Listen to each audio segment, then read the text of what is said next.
So good morning. Nice to see you.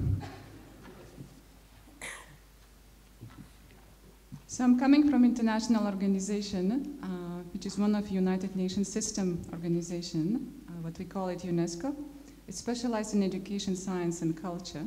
And as well, under C, we include information and communication. So I'm with UNESCO already for last 11 years, and I had a really interesting experience because something like working for international organization is really exciting. I remember when I was a small girl, I always liked to look at political maps, study them. And when I go to international events like this, my dream comes more than true because I see not maps, which on paper it's nice to see, to feel them, but it's very nice to see the faces from those countries. So I'm very happy to see here, and I hope you enjoy my keynote. It won't be easy. Yesterday, Steve put a stage, and he really made us think about new types of learning, and today I want to bring you even more further to think about how information literacy could be promoted as a universal right, which we call access to information and knowledge. So using mainstreaming as one of the promotion strategies at global, national, and local levels. And I took some time to reflect what I would like to speak. And it was not easy to decide because I was not sure what is new for you. It can be something new for me, but maybe old for you because you work in this field. And something what is self-evident for me could be absolutely new for you. So basically I thought, okay, I don't try here to invent a wheel. I don't want to come with some extraordinary ideas. I just would like to share with you what we do on a daily basis. And my organization is one of the few United Nations organizations which include information literacy in its strategy already for a good decade. And we have a number of projects and programs going on. So we work a lot with some of you in the room, and there is another much more bigger group around the world, including information literacy. We work as well very closely with media literacy colleagues, ICT and digital literacy. We work with policymakers, teachers, and many other stakeholders. So this is why I thought that maybe this is a team which I could share with you, some ideas, and maybe something will be useful for your research agendas and future projects. So let's move on. So I decided to use kind of an old-fashioned standard pattern for the presentations. And I decided what the questions are very important to be answered. And there are many reasons, but I would say more and more we could see what we are obliged, and very often we are forced to execute immediately without thinking, without taking time to think. And the question, which is how at the end, what Steve yesterday said, a wisdom-related question, I put it at the end because I thought if you can answer those questions before, most likely you are knowledgeable enough to do things. So this is why I put this in this way. And I think it's quite important because we are pushed from media, from internet, from our workplaces, really to do things immediately without thinking. So we have some kind of information fatigue. Flow comes from everywhere. There are different kind of pressures and challenges around. So let's take our time. We are information literate people. So let's try to answer together those questions and see how we can do things together as well.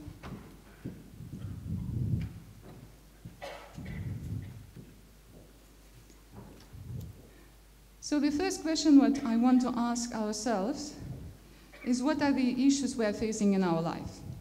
Workplace, community, organization, society. And we could see what in 21st century there are a number of technological solutions which really increase the speed, the way we access information, and what we do with that information. How we access knowledge as well, how we articulate knowledge, how we share it together. So we can see what a number of technological solutions where we can impact what we do today in our private life, what we do at our workplace and in society. And as we are not technology specialists here, not techies, I would say we are more interested how we apply all those technological changes in our lives. And I would like to pay attention to new challenges and new things like dependencies. What kind of new dependencies, new technological solutions provide us, ICTs? What kind of dependencies? Yesterday we have heard about some dependencies already, and we are more and more becoming addicted to new technological solutions. We are keen to learn what it comes new. Basically, every few months we have a new technological solution, ICT, coming up, whether it is a mobile phone, whether it is a new tablet, whenever it's a new app, and so on. And there are some complex situations which are becoming more and more complex, so we have to deal at different levels. And there are as well new structures which are appearing. So it introduces new structures in society which we never had before. We have as well new practices and new relations. So all these things make a big difference. And I think what is imposing on us, structural and behavioral changes. And that is quite important to take into consideration when we speak about information literacy and how we mainstream within different processes information literacy. And I would say what access to information and knowledge and its production, it becomes, you can see it in different forms and shapes and through different channels.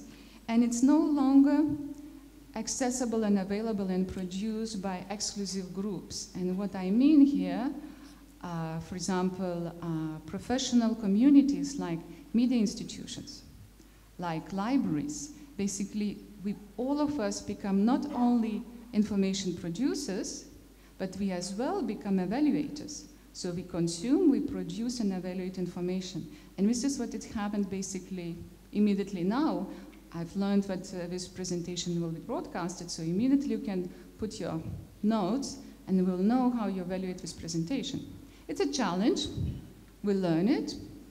Someone does better, someone does maybe not so good, but we learn. That is a process. We learn and we agree with, we put ourselves in front of this challenge and we experiment with it. And we could see as well that user-generated content is increasing. And this is very important as well to take into consideration. And here we include as well not only user-generated content which is produced in educational institutions, but we speak at any kind of user, any kind of individual citizen can produce content and share it. And that is very important. We as well have to take into consideration what ICTs help us to participate in political debates. We're empowered, we could contribute, we could share it, and learn from each other.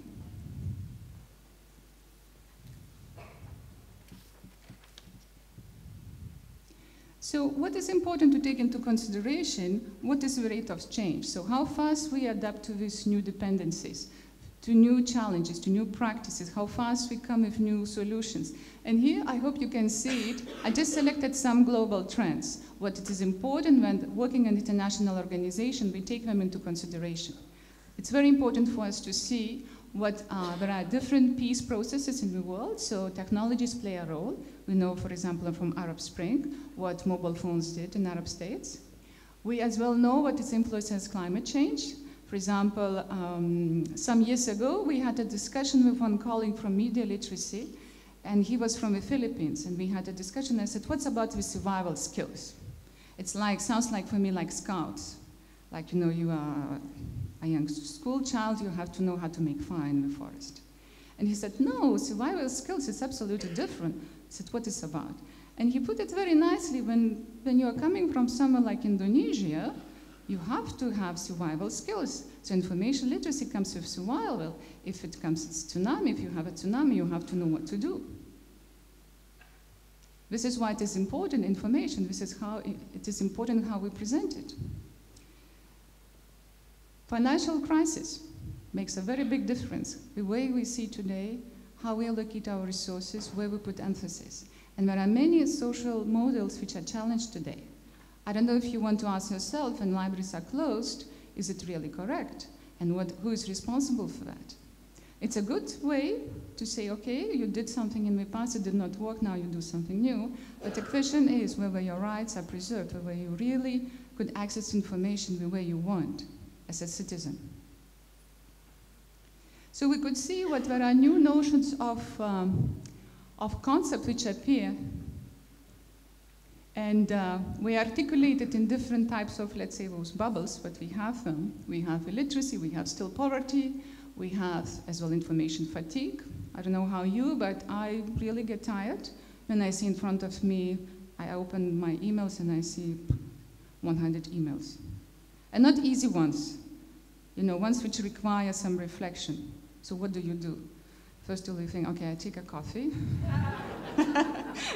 And after, what you do? You start exercising. You see how you work, how you organize your information, how you organize your emails. And this is where information literacy starts. It's no longer in library, but it's on daily basis. It's the same how you have 10 channels you can watch on TV. How you receive this information. Do you critically think about this? Whether this producer brings you information which is useful for you, this media content it really replies to your needs? Or you want to check another one, or you want to speak with your friend, with your husband, with your colleague, or go online and chat with someone. So there are many things, and I will not focus too much because all of these trends we keep changing, and we study them. We study them, and Steve yesterday made an excellent presentation, and some of them are really included here. What is important as well to take into consideration, what we see as well, gender equality. And it's interesting to say what a few months ago we wanted to publish information literacy resources worldwide, and I'll just very briefly show you. And some of you know what Woody Horton collected. 42 linguistic versions were included in that document. And my colleagues at UNESCO, before publishing, we have a publication board, and they said, what's about gender equality? And gender equality in UNESCO is one of the top priorities. So everything we do, we have to mainstream gender. And I knew it immediately, but it will be a very difficult task. So we ask for information literacy experts around the world in different parts, 4 ladies and plus 1 man, to look for those resources. And believe it or not, we did not find really much. So it was very difficult for me to say, okay, there is nothing. Maybe there is, but during that exercise, we have not identified. So our question is how we mainstream, do we mainstream information literacy? Do we apply, do we take into consideration whether it's a man or woman, a young girl or boy, an old person, person with disabilities? Do we make a difference? So all of this includes different types of competencies. And this was what is needed, and I'll focus more in my presentation. So let's move on. And the next question is, what does it matter to me, to my community, my organization and society? And I decided for this presentation to use an old model which was proposed by Abraham Maslow, hierarchy of needs. And I think it's quite useful in our context. There are supporters, there is an opposition for this model, but in this case I just use it an example. But we need information, and we need information literacy in order to satisfy different types of human needs. So it could be very basic and very articulated one, very much on the top. And we need to know what to do, how to apply different principles, different standards, different solutions. And the next slide refers as well to human needs, but what is important as well to take into consideration, what Abraham Maslow proposed his model in 1943. And it was in the middle of Second World War. And could be very different reasons why he proposed this way. But one thing what is missing and what is important for us working on international level, but he is missing human rights. So we have human needs, but we as well have our human rights. And my colleagues from media literacy, we always refer to Article 19 of the Universal Declaration of Human Rights, which was adopted by United Nations General Assembly in 1948. And it refers to freedom of expression and access to information. So information literacy is not a human right, but it is based on a human right, access to information. So when we close libraries, when we cannot access something on the internet, when our rights, individual rights, are neglected, we could refer to this Article 19. And I can tell you, a few years ago, we brought information and media literacy experts to one workshop. It was in Bangkok. I don't know if somebody was in that workshop, I don't see. But after 3 days of workshop, we had interesting discussions, we worked on indicators, and one of the colleagues from media literacy asked us, information people, and I consider myself information people person, but I still work a lot on many other issues. And she asked us, why you information people never refer to human rights? And I can tell you that nobody in the group who was kind of on the side of information literacy had no answer. And I took some time to reflect about this, and I don't know, maybe you'll have better reasons, and I would be keen to know them. But for myself, I thought just, why? Why it is 48? We have libraries for centuries. We access information for centuries. We have different methods how to manage information already, and it doesn't come after Second World War. But the emphasis here, but we have to recognize that there are as well, not only needs, but there are the rights. And this is why our concept of information society, and later on I will introduce media and information literacy concept, it's built on human rights, and that is a very important point of my presentation. So I would like just to focus a little bit on access. So what do you mean access by information to information? Access means not just access. It's as well for us, it's a right, it's permission. It gives an idea about status of quality, its ability, it leads to the action, and it is empowerment. So this is how we see access to information. So you can have many other descriptions, but this is what you use as well every day.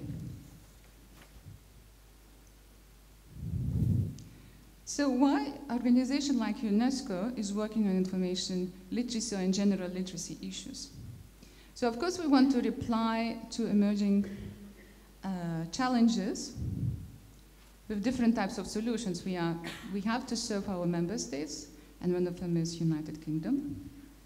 We have 20 member states here present, if there are 20 countries. So that means we have to serve you. I'm an international civil servant, so I want to serve you, I want to assist you. So this is why we have to put in within a context. And 10 years ago, good 10 years ago, many international organizations around the world, governments, civil society, especially civil society, professional communities got involved in some kind of consultative process, what we call it World Summit on Information Society. I don't know how many of you have heard about this. Maybe it's very boring. If it's boring, just show me something, and I'll just skip it. But I think it's quite important because in 2003, discussion was about information society. So the title is about information society, Summit on Information Society. And many people until now concentrate on connectivity and infrastructure. So put so much emphasis on technological side. And we working on softer issues, we say, no, it's not enough. It's very important to have a broadband. It's very important to have technical skills, but you as well have to develop critical thinking. You have to build your capacities. You as well have to advocate and bring many other elements in place. So this is why we introduce a concept of knowledge societies. And this is how a new vision of knowledge societies was proposed to the world, and how we introduce this in political agenda, in international agenda. And I would like to draw your attention to the principles, what we call it, pluralism, inclusion, diversity, openness, and participation. It's built on human needs, as we saw from Abraham Maslow. It's built on Universal Declaration of Human Rights, but there are some principles. We as well have information, knowledge, and wisdom. We have different processes, what we cover through information literacy, but we have as well building blocks, which are very important to take into consideration. So this model exists for 10 years. We just challenged 1 month ago this model, and it still is quite useful. So it's built on access, education for all. We believe that everyone has to have education for all. So there are a number of international commitments which invites our member states to put more efforts on education. Cultural and linguistic diversity, access to information and knowledge, and freedom of expression. So this is how it looks. A knowledge society's vision, a new vision for societies, and this is how we mainstream information literacy within this bigger, broader umbrella. So let's move on. So as we have a new vision of society, we need a framework. And why do we need this framework? So you see on the top, in the past, when we spoke about information society, knowledge societies, and we were introducing information literacy, it was more related to higher education, with specific professional community like information professionals, librarians, archivists, people working in museums, and this is what it called few selectives. So it was very exclusive. And even today, I see in our agenda, in LILAC's agenda, we speak a lot about higher education. And there is nothing wrong with that. But we believe that as technologies made so many changes in our lives, from early days to basically throughout entire life, we cannot afford no longer to work only in professional level. We have to draw the line to lifelong learning and everyone. So everyone has to have some basics about information literacy. And we have to be supplied with tools and resources, and we have to be supplied and introduce with new strategies, standards, and approaches. And we could see as well that different types of literacies come closer together because of the technological development, economic development, political development. So many things are possible now that were not possible many years ago. And we could see what we associate more and more information literacy with media literacy, with ICT literacy. In some countries, people use information culture. For example, in France, it's very difficult to translate information literacy. It's not easy, actually, to translate. It's the same in Russia. It's used information culture. We had a conference in Moscow last year, and it was not easy for our interpreters to interpret it information literacy. The working language was English and Russian, and it was not easy to find equivalent how information literacy should be translated. So there are many things around, there are many different types of, and we're coming closer because we're interacting. And I would say technology plays an important role here. And so we argue here that we need a framework and we need new competencies. And traditionally, we work and still continue to work on basic literacy. Yes, because we serve different member states. And basic literacy is very important. You can say what you can have information literate person without being literate. Yes, but it's a question how much he can or she can advance. And it is seen as ability to read, count, and write. And in 2010, in 2002, the United Nations Decade on Literacy was launched. So it is a new mechanism on international level where literacy was introduced and a number of projects and programs were introduced. But we were focusing on literacy, basic literacy. And many member states still need to do more in order to have basic literacy. So information literacy is really becomes like really top-level competence at high education level. In reality, we argue today, no, it's not. It should go down. It should go to secondary level and primary level. And yesterday we saw so many nice photos of kids playing with technologies. Those who have kids, smaller kids, can say, yes, it's true.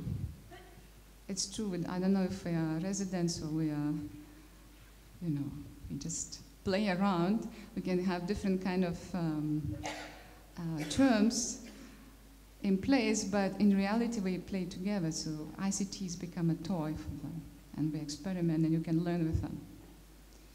So during this period, a number of projects and programs were introduced, and today we go through evaluation.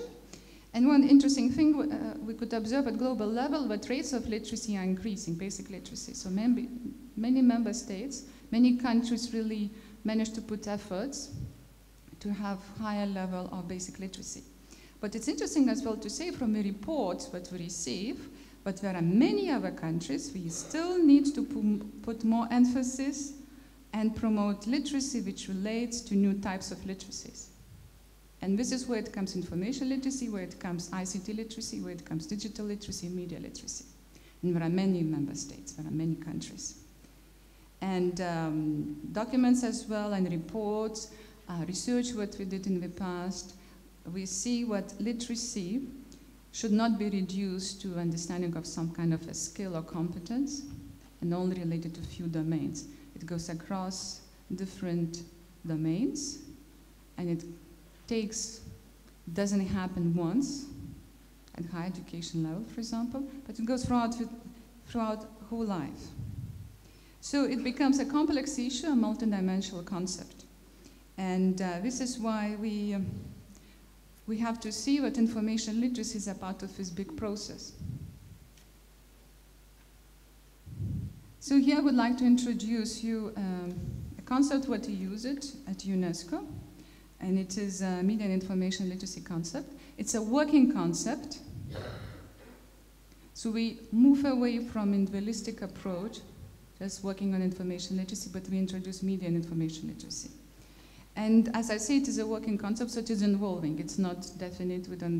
We continue to work and we consult different stakeholders. We come up with new projects where we see and we test this concept. And I would say it will evolve during the next years. But what is the emphasis here? What we attempt to unite different types of literacies under one umbrella in a single, holistic, and more integrated approach. So instead of focusing just on one type of literacies, we think what we can include some other related literacies as sub-elements of the same system under one umbrella. So we're somehow linked, but it's not necessarily what we all come from some of those bubbles. But we could see with technological development we are interlinked. For those who don't know, FAO, it is freedom of expression and freedom of information. So there is one bubble which is not spelled out.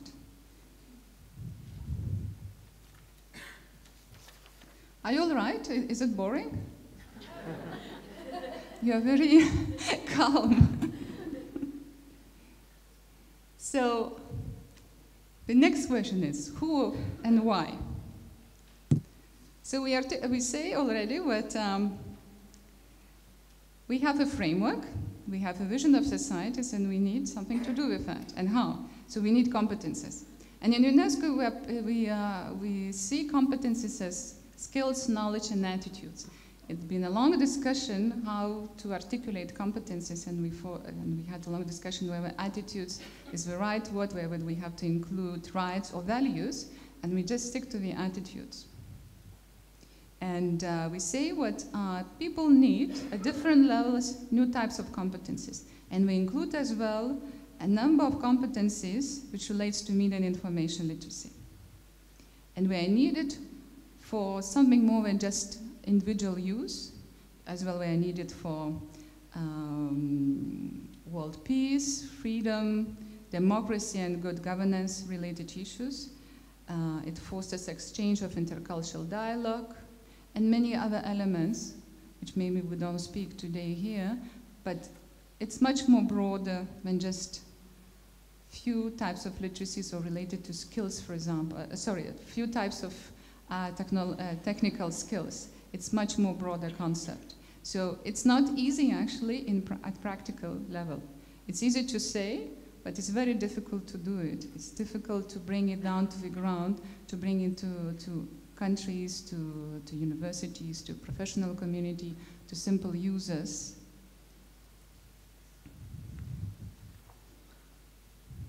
And here I would like just to reflect a little bit why we consider media and information literacy together. So as I said, it's a composite concept. It's a working concept. So where we try to bring different types of literacies together. And there are positive and negative aspects. So let's start from positive. So we harmonize the field. We try to harmonize the field. That's one thing.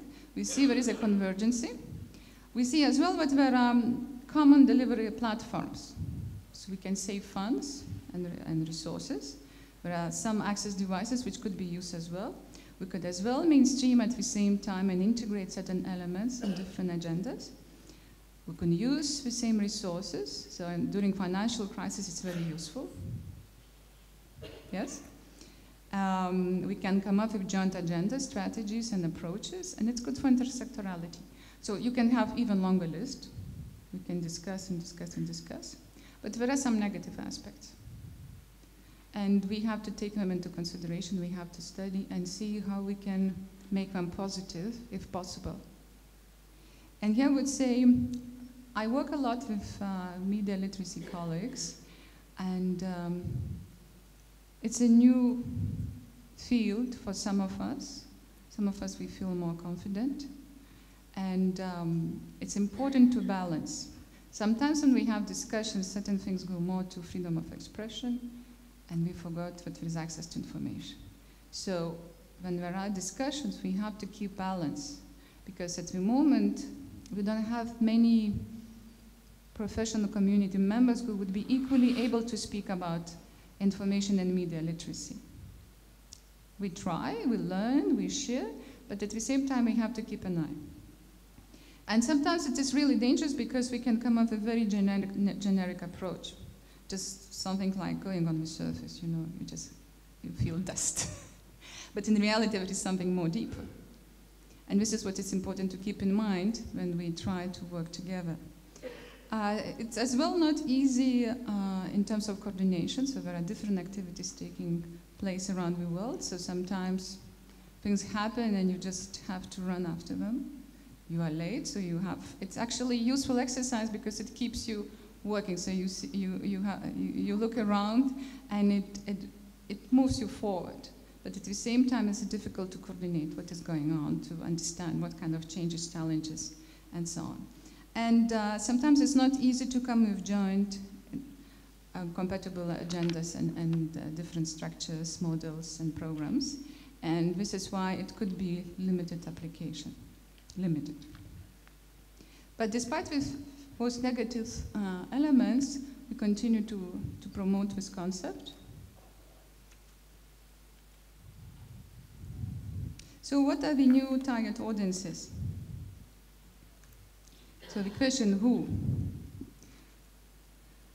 In the past, as I said already, we worked with professional community, and we feel that it's not enough, and I tried to explain you before. So here we have a number of other stakeholders who should be involved. This is what we believe. I don't know if you agree with that or not.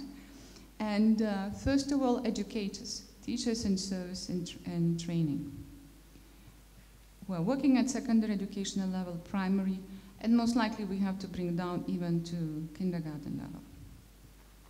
Yesterday's presentation, I think, put everything very clear. We cannot afford to speak only at higher level. We have to go down to secondary and primary.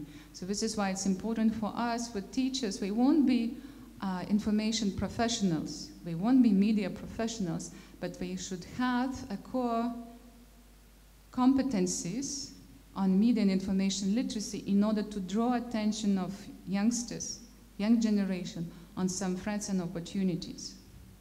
And we can have many, many examples when young people, we just dive into internet, we search, and at the end we are exposed to something what we don't know how to deal, we're not critically evaluating what we find, but as well we engage in different kind of practices which could be really harmful. We see as well there is a need to work with policy and decision makers. And it's very important when communities like you would be engaged in political debates. Because policy and decision makers make decisions. We decide how many resources will be allocated, in some countries how many students will enter universities and study, for example, information sciences, how many books will buy, how many travels, how many conferences we will organize, and many other things. So we have to be informed. We have to be informed and supplied with tools and evidence-based information why information and media or media and information literacy is important. And there are some strategies which do not include information literacy. And I don't know why. We include media literacy. We include and put a huge emphasis on digital literacy, but there is no information literacy.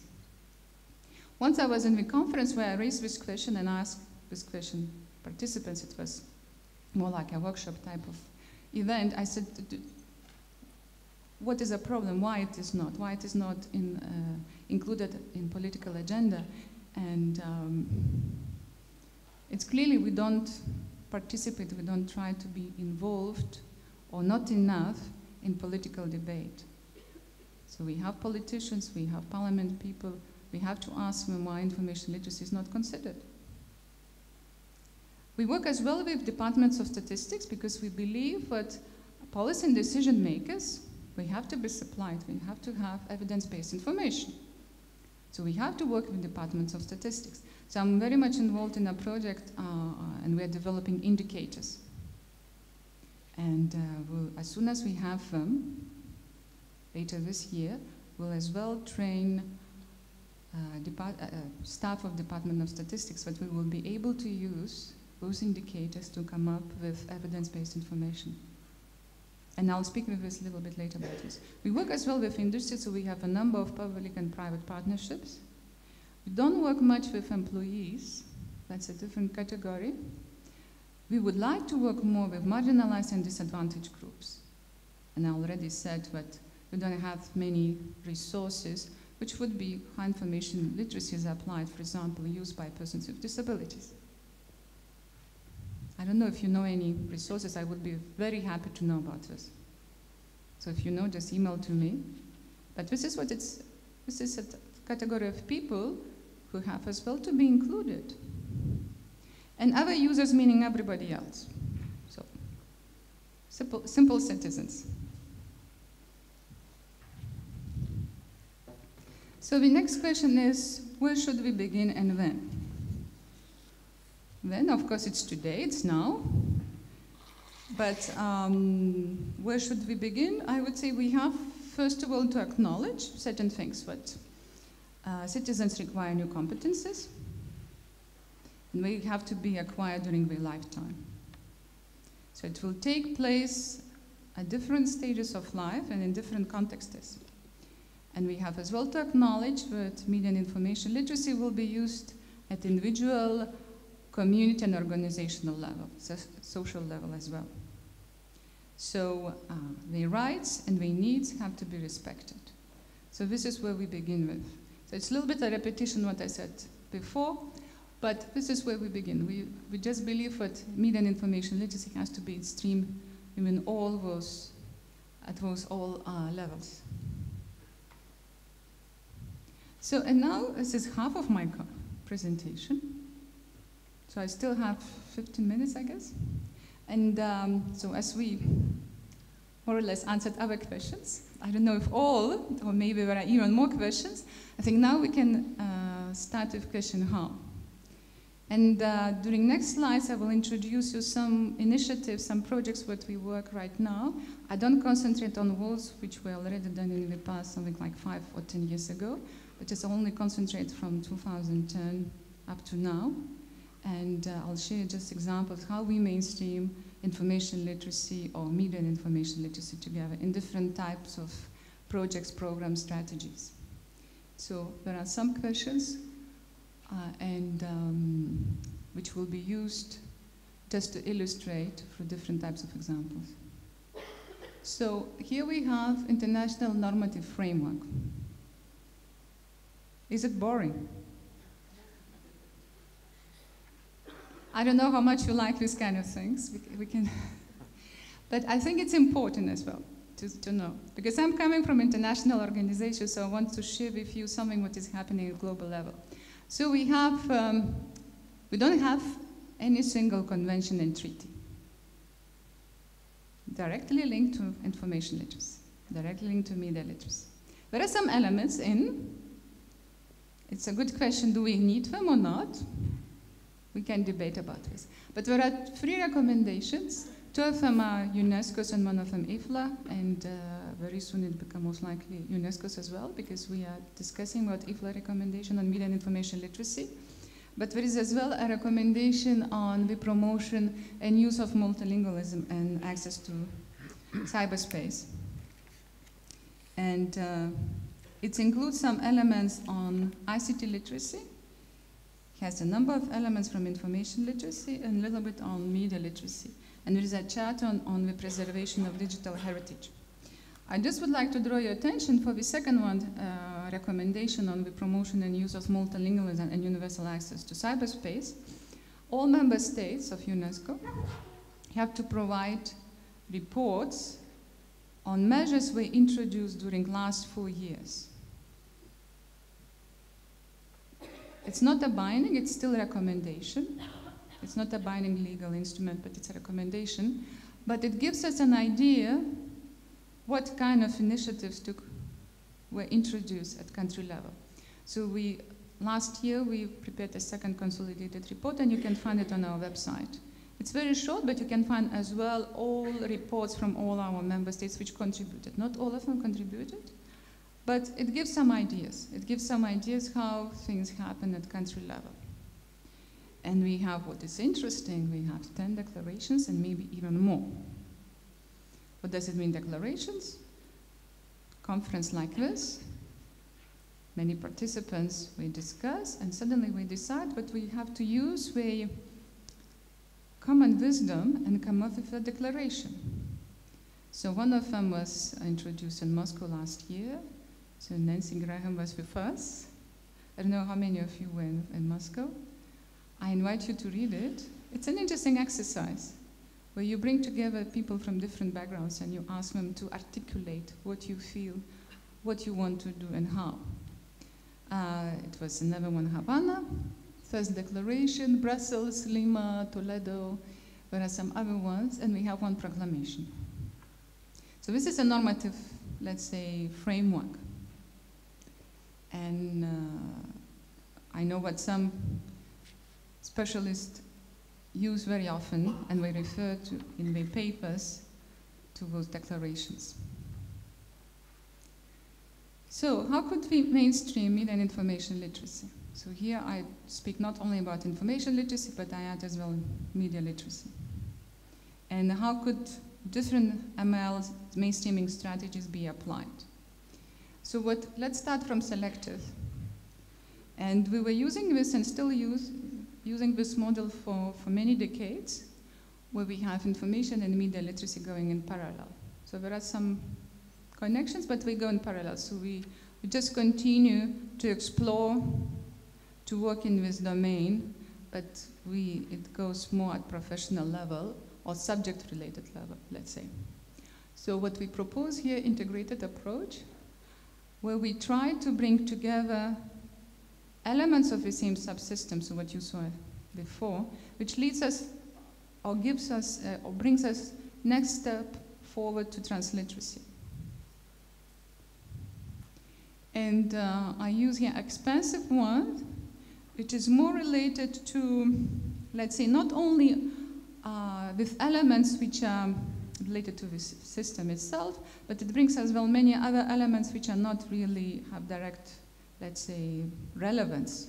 We are still important, so it's more situational, context related, so we speak about different learning environments, we speak about communities, civil education, we speak about ICT and media landscape, we speak about gender equality, and many other elements. And this is what we have to take into consideration. I'm sure there are some more models, so if you know, you can contribute and share with us. But this is what we have it. So does it mean that now we have to delete one of them and just stick to one? I don't know, I don't think so. We have to use maybe all of them.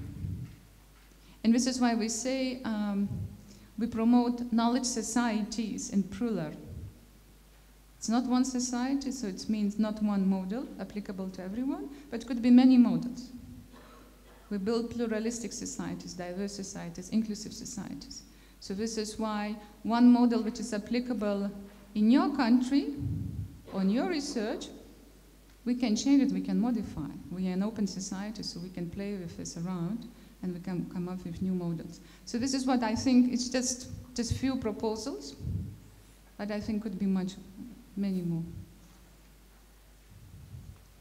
So here we have an international framework. So now we put very clear how in my organization we mainstream media and information literacy, so how framework looks like. So we start from normative instruments, we go to strategies, we have plans, we have programs and projects, we support research or we do our self-research, we do a lot of advocacy, we as well encourage cooperation, We develop tools, resources, and services. We build capacities, and we want to establish networks, encourage partnerships, and provide support. So this is, let's say, a major framework.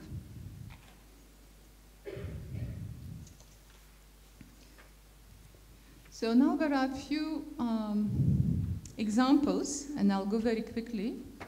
I have 5 minutes left, if I'm correct.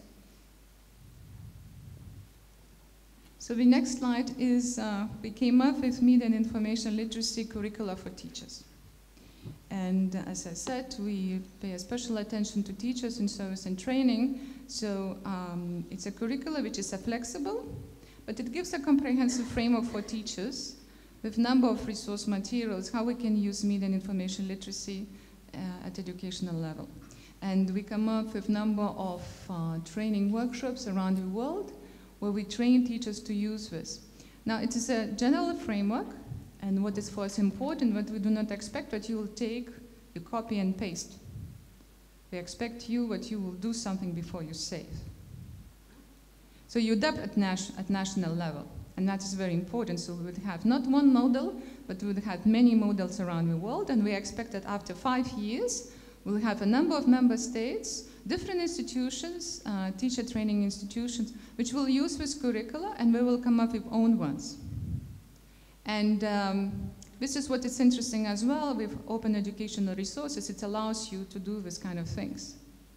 And this is what we expect. But someone will take and improve it, and it's no problem for us, because that is exactly what we want. But by using it, you come up with new solutions. Next one, it is a framework on media and information literacy competency framework. And I'm quite a lot involved in this, and so this is my major project. And we believe that policy and decision makers have to be supplied with evidence-based information, and this is why we need to come up with some kind of assessment package. So indicators is only one part of the project, and we believe that we have to have tools, and we develop those indicators, and we have 2 tiers of indicators. One of them, we want to see how member states or countries are prepared to take media and information literacy. And the second one, we concentrate at individual level how teachers are able to introduce and use media and information literacy at classroom level.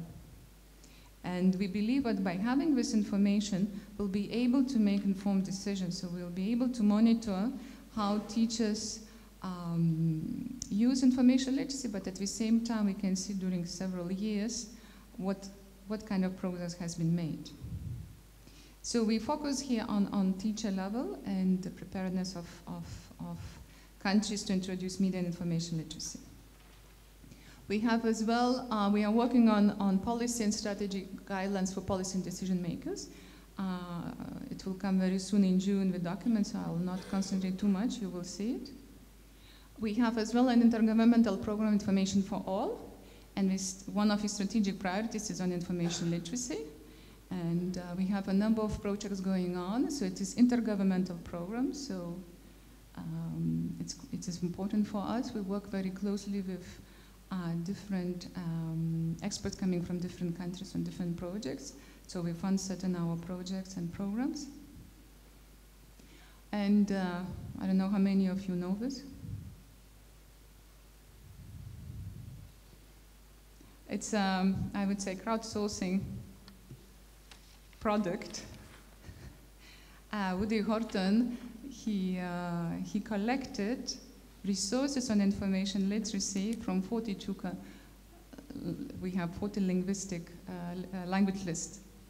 And we know what there are more linguistic versions, there are different resources in different languages. And we have an e-book which was published earlier this year. So if you know any resources in your own language, as we have 20 countries, I presume not everyone is a native speaker, English native speaker. So later on today we'll have another session which will speak about online community. And this is one of the products that we want to upload and invite all of you to contribute and work in collaborative manner. So we have guidelines for broadcasters on promotion and user-generated content and media and information literacy. So I invite you to take a look and see how much it is useful for you. 1 month ago, we hosted a big event where we review 10 years experience, World Summit on Information Society.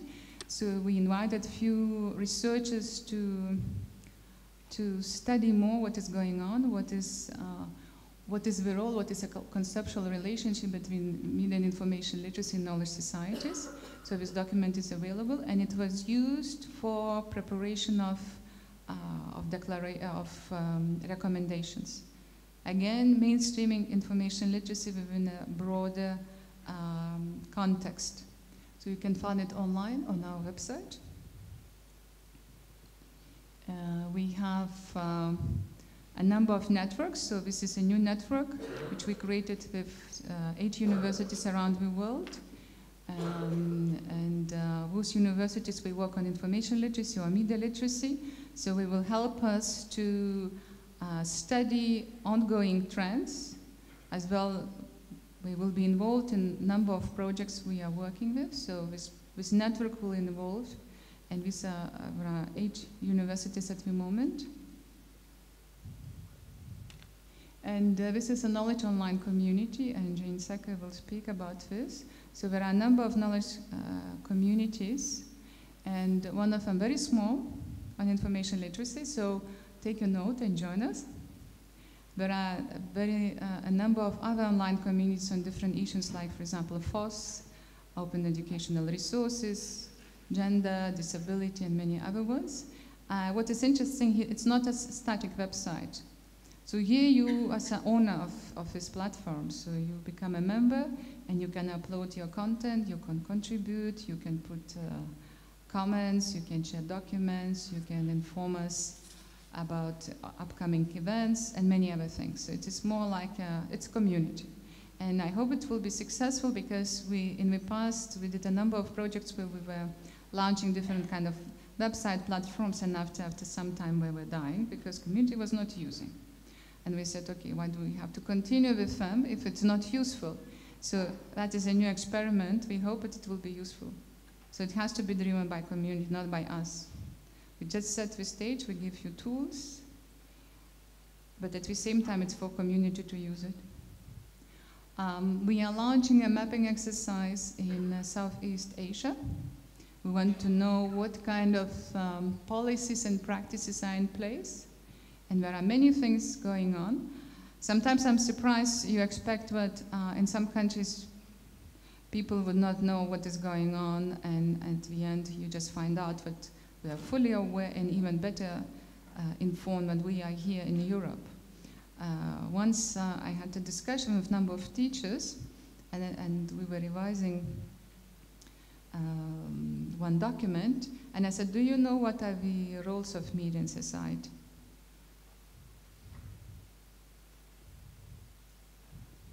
No. And I was so surprised. I asked my colleague who works with media community, I said, do you know this?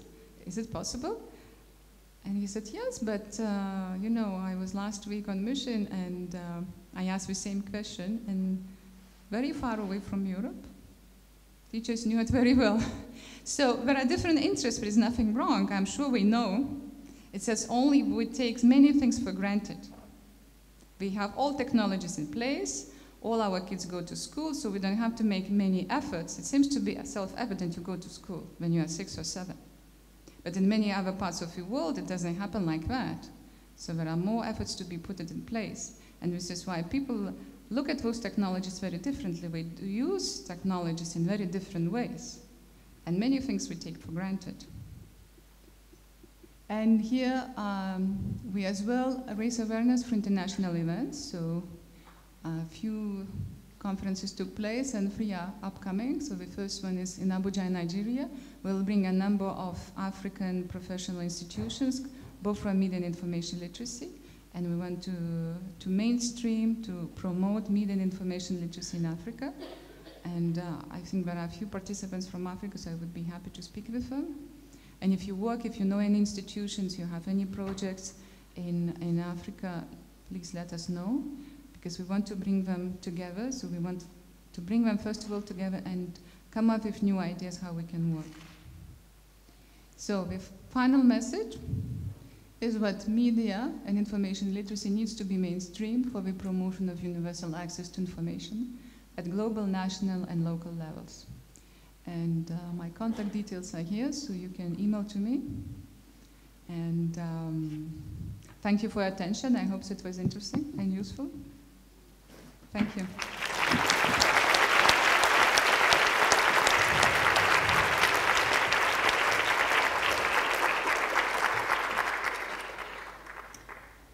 Brilliant. Thank you so much, Irmgarda, for that talk. I think, again, what struck me was the wider societal context. I'm sure many of you were thinking there. Climate change, gender equality, you know, many of us work in HE and we don't ever have to really face those issues. So I think that was really, really fascinating. Okay, we've got time for some questions. And I think we've got microphones around the room. So I've got some of my own, but I'm going to wait and see what other people are going to ask as well. So if you'd like to stick your hand up if you've got anything you'd like to ask Irmgarda. Yes, we've got one just up the side there. Yeah.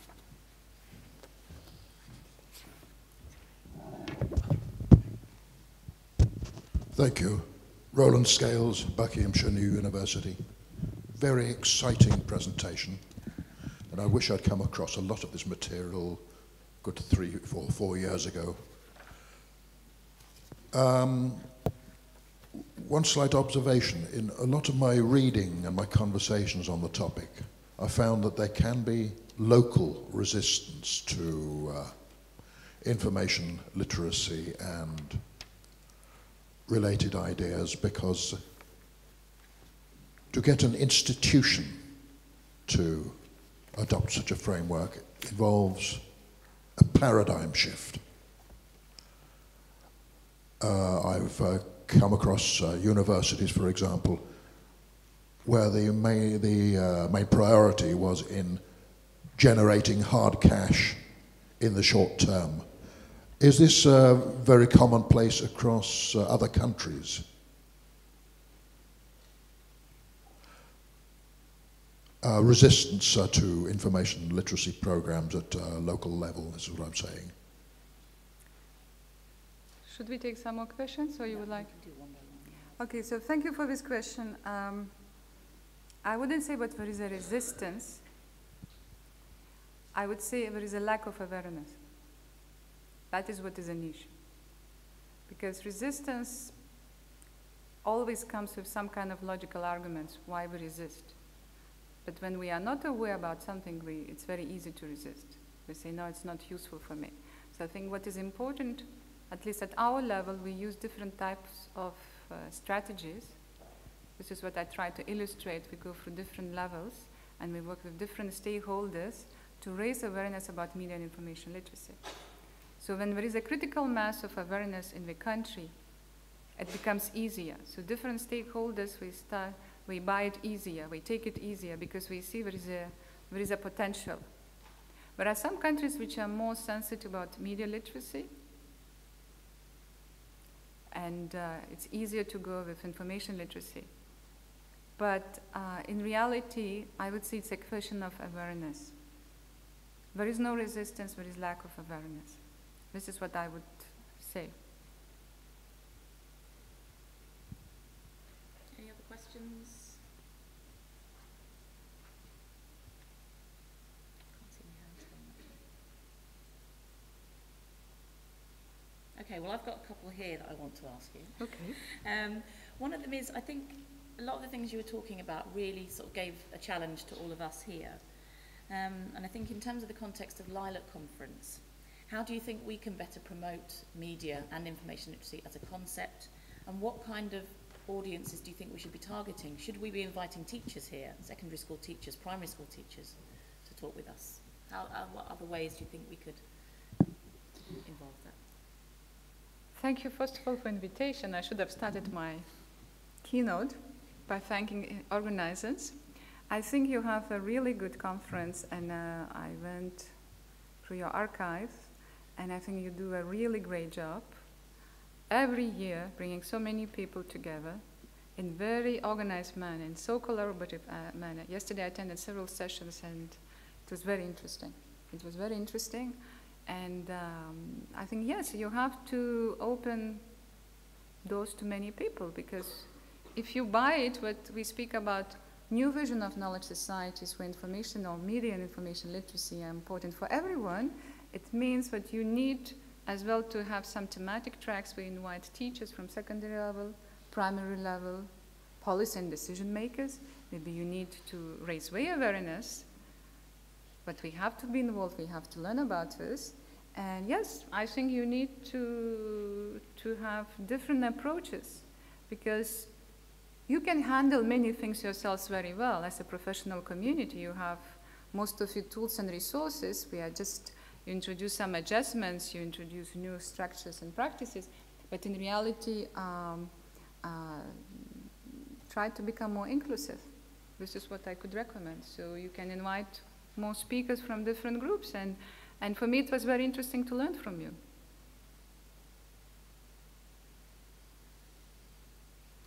Any other questions? Oh, yep, we've got Kathy there at the back.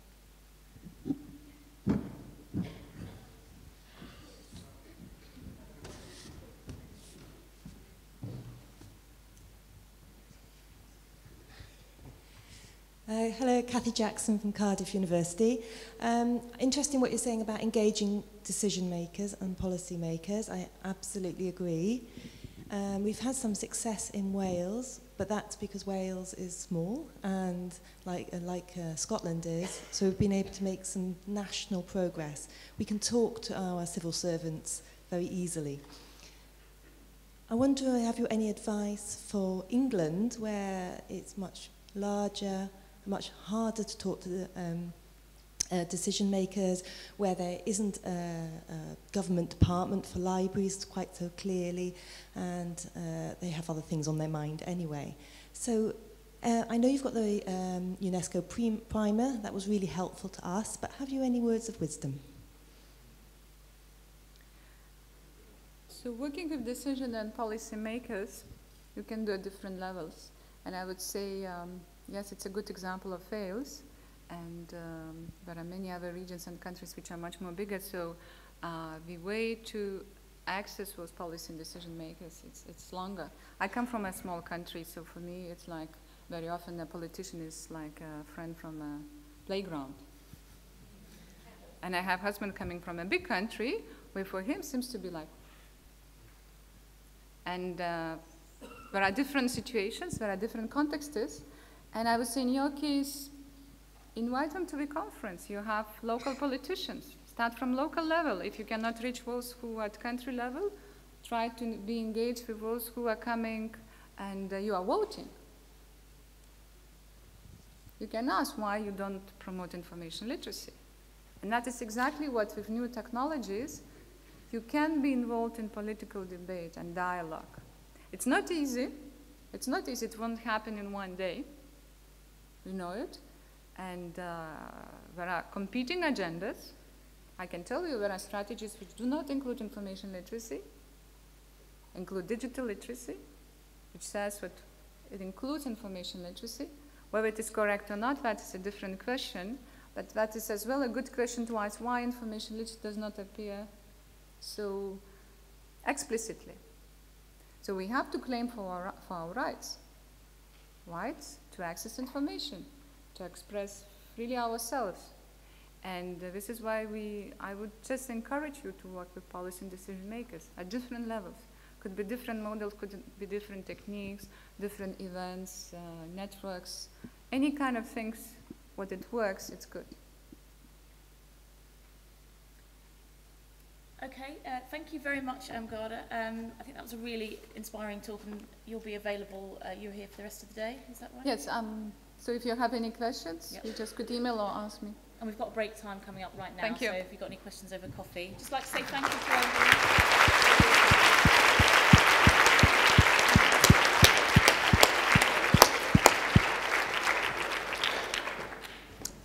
Thanks, Irmgarda, that was really interesting. I'd like to invite everybody now to go for their breaks. It's also the poster session. That's why we've got a slightly longer break at this time.